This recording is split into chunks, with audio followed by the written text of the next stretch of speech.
Good afternoon, everyone. I want to thank Ramon, first of all, for making special space on the agenda for Central America and the Caribbean. I don't know if you're familiar with the concept of the outside child.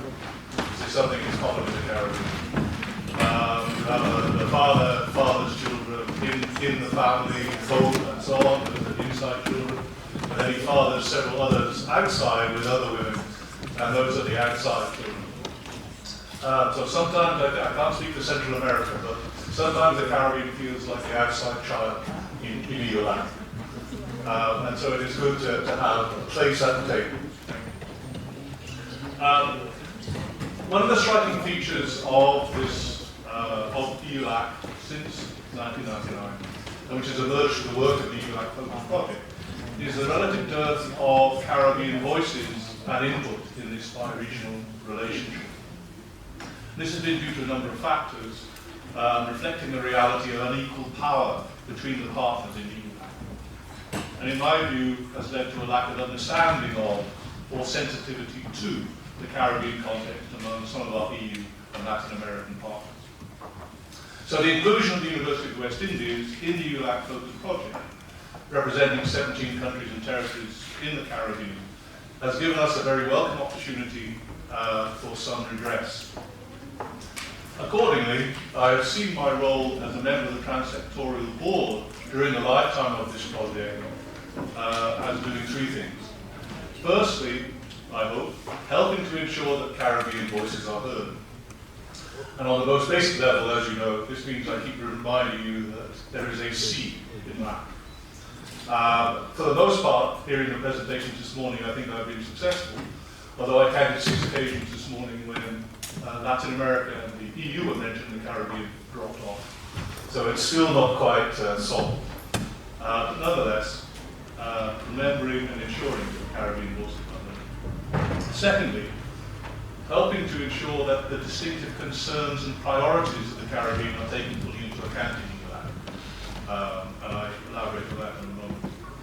And thirdly, and I think most important, helping to reimagine the EULAC bi-regional relationship as far as possible as a partnership of equals in which the Caribbean sub-region can take a full part. Now, of course, with the new international configurations likely to emerge following Brexit, this is a good time to review and to re-engineer the relationship between the EU, Latin America, and the Caribbean.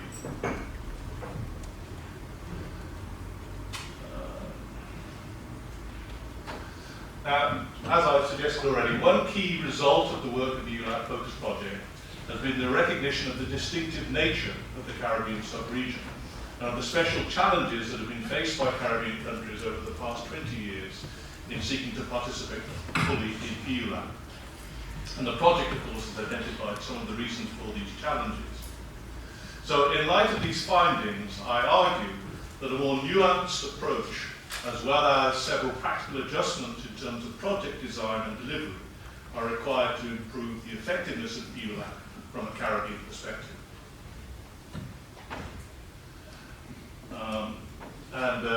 Ramon asked me to speak plainly, so I will speak plainly.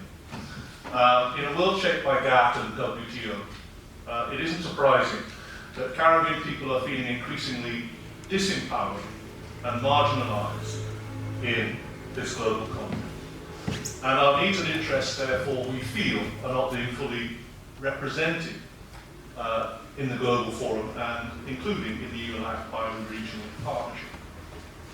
Now, I believe that this EULAC partnership does have enormous potential benefit for the Caribbean, but that potential is not yet being realized. And I hope that EULAC-FOCUS is going to be one of the measures by which we can move this forward. So in the paper that you have in your folder, you see I've just had 3 basic sections, which I won't go through in detail, but the first is called Understanding the Caribbean Context, and that is simply to point out the distinctive features of our Caribbean in the wider LAC region. The Caribbean has been fundamentally shaped by its geography and its history, and of course is made up largely of small island developing states, shaped very much by the ocean around it and by the climate, by current and wind. That has peopled our region. It has shaped our economy in a very dramatic way. But all of that means also that the Caribbean is very vulnerable. Both its economy especially, but the Caribbean sub-region is highly susceptible and vulnerable to damage from storm systems and other natural and man-made disasters. And these are becoming more frequent and intense due to climate change.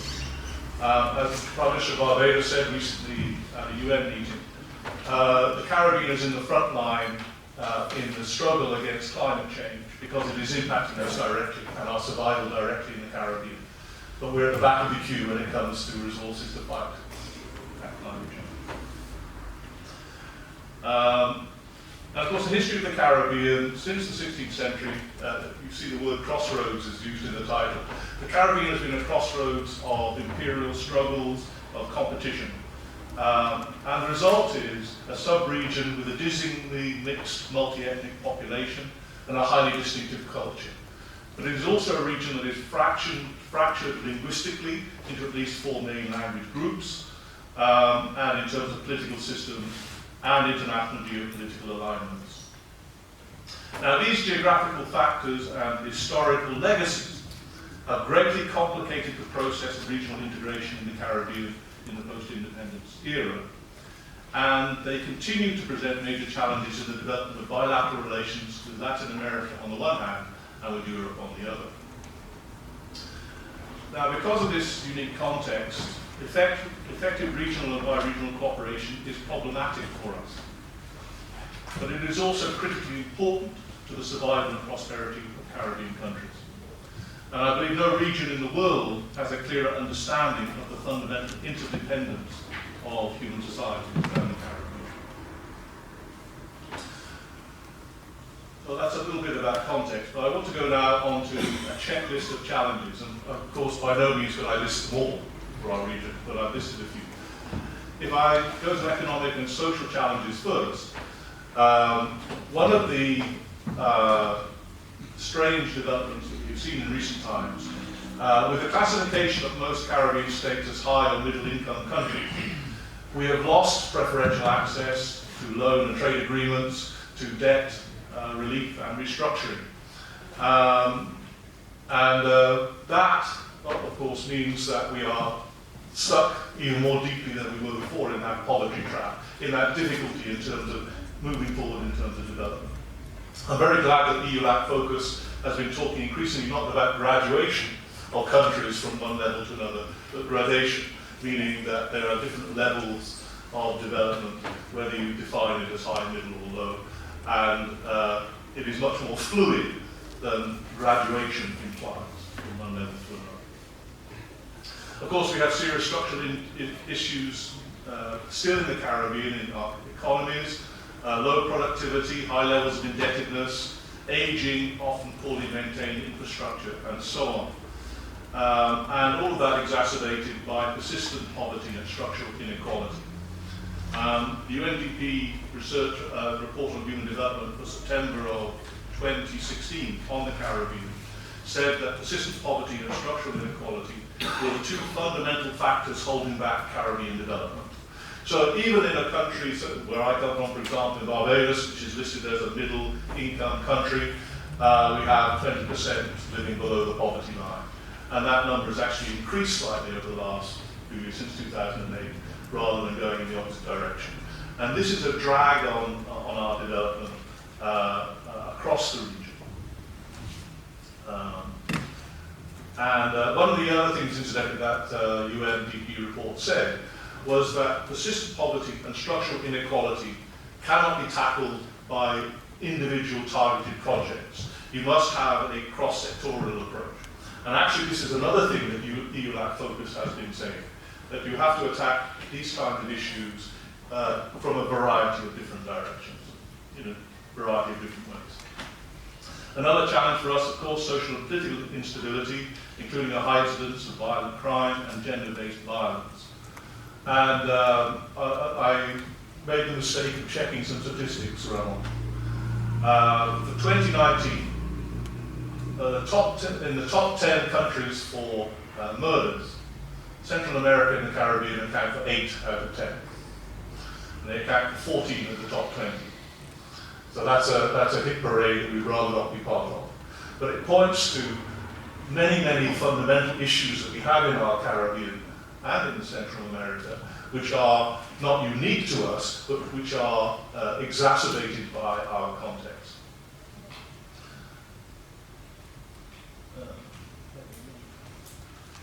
Of course, one of the things that impacts us as well, we have the impact of periodic storms and natural disasters. But we are also impacted in a similar way by global economic downturns, or downturns amongst our key trading partners. Of course, we have as little control over that as we do over the forces of nature. And one specific thing I wanted to mention, in recent years we've seen the targeting of our growing financial sector in the Caribbean by the EU and by others through a process of blacklisting. Caribbean countries are called tax havens and are blocked or blacklisted by the EU and others. And what this has done, it has managed to target one of the areas in which we were diversifying our economies to try and broaden our financial base, and has tried to collapse it in back to the basic elements of our economy again. It's a very sore point in the Caribbean, I can tell you. Amongst this checklist of issues, climate change, of course, fundamentally important. The Caribbean historically, of course, has been vulnerable to natural disasters. I won't go through the figures, but runs to, since 1950, over $22 billion in damage to the region, plus much death and injury. But in the recent years, we've seen increasing intensity and frequency of large and destructive storms, fueled by rising sea temperature. In 2017, we had Irma and Maria. In 2019, of course, in September, Dorian. And these storms caused catastrophic damage to small island states, sometimes 2 and 3 times their GDP, and put back development in dramatic ways. And if you add to that increasingly erratic rain patterns causing drought, unsustainable water usage, and one that a recent phenomenon in the Caribbean since 2013, the Sargassum invasion. I don't know if people are familiar with this, but Sargassum seaweed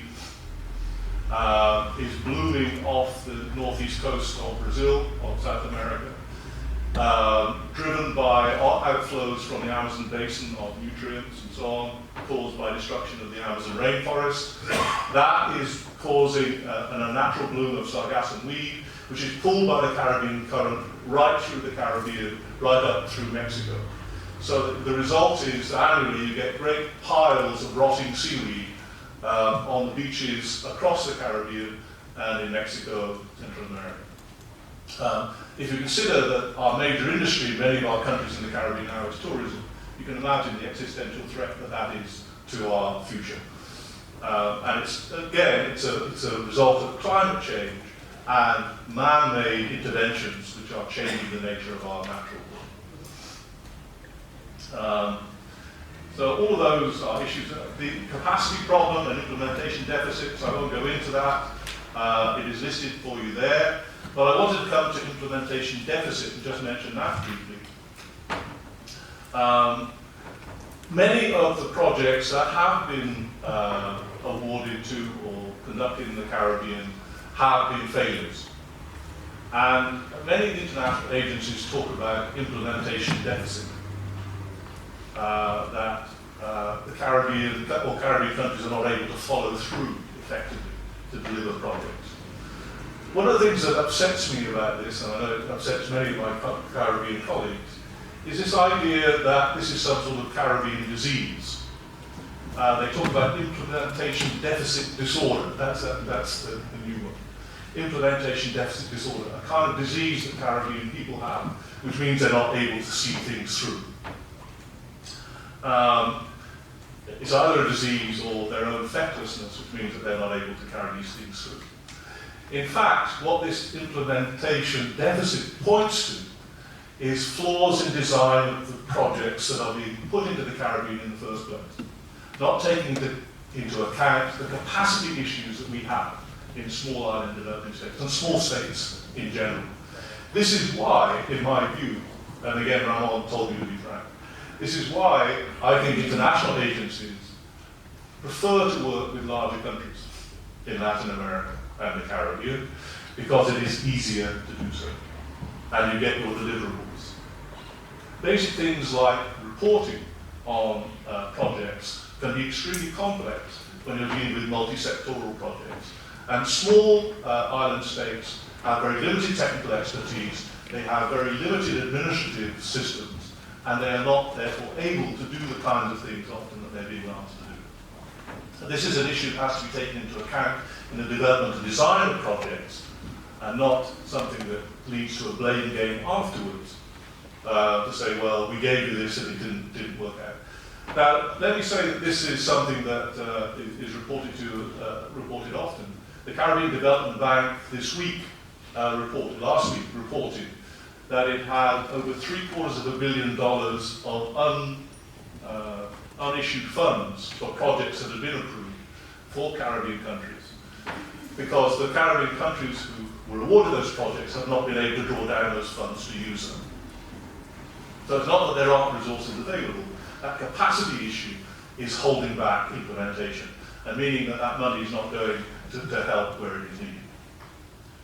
And the other point I wanted to make on this one was the discounting of indigenous knowledge. One of the things that tends to happen when you're dealing with multinational agencies is that local communities and local small and medium enterprises are largely ignored in the design and implementation of major projects. There's a classic example in Barbados at the moment, which I shouldn't probably mention, but I will. We have had a serious problem with our sewage system in Barbados, which led to sewage bubbling up onto the tourist strip or road over the last 2 years. And it was because of the fatal design flaw in the water treatment plant, which was designed by Italian consultants without consulting the local indigenous engineers, who all said it would happen. They are now going through the process of building a new water treatment plant, and they've gone back to the same Italian consultants. So, if you don't learn from your mistakes, you're damned to repeat them. So my last section, promoting Caribbean countries as full partners in EULAC. Again, some recommendations which I won't go through, but they're in detail, but they're essentially about providing the technical logistical support that Caribbean countries, small island and small developing states require in order to participate in project development in the first place, in shaping policy, and then in delivering projects. At every stage of that process, you need to have support in order that small island states and small developing states in general can participate and deliver effectively on these projects. Of course, there are a number of special areas of critical concern to the Caribbean, which I've listed there. Climate change, of course, at number one, but a number of others. Again, I won't go through them. I did want to point especially to item 3 there, which talks about fostering resilience in Caribbean societies and economies. And the idea of resilience is absolutely fundamental to Caribbean development. In an environment where we are being constantly assailed by hurricane, by destructive forces from the natural world, but we're also assailed by economic hurricanes to do with changes and shifts in the global economy. It is fundamentally important that every development project that is placed in the Caribbean includes that element of resilience, so that sustainable development cannot happen unless you build in that capacity to recover from shocks. So this is a very important issue for us. And the only other thing I want to mention under that list, at 7 there I talk about the incorporation of indigenous knowledge in the design and implementation of projects, including consultation and transparent information flows with the local community the project is designed to serve, and special opportunities for local SMEs to assist in the design and to bid on aspects of delivery of major projects. Now these are simple things, but what they do is they make projects manageable and real in a Caribbean context in a way that they often do not appear in current times. So that in short is what I wanted to say from the Caribbean perspective. I do very much, I have appreciated throughout this project the opportunity to speak on behalf of the Caribbean as far as I am able. But since I have Miriam Moise here from University Caribbean, I want to say that I've often felt like a lone voice. It is good to have Miriam here. But because of the nature and diversity of the Caribbean sub-region, it is very difficult for me, for example, representing largely the Anglophone Caribbean, to speak about the situation in Haiti or to speak about the situation in other parts of the Caribbean. And I think the reality is that that complexity, the diversity that we heard about, is such a fundamental part of the Caribbean. It needs to be embraced and recognized, and it needs to be enshrined in project development and design as well. I want to thank you very much.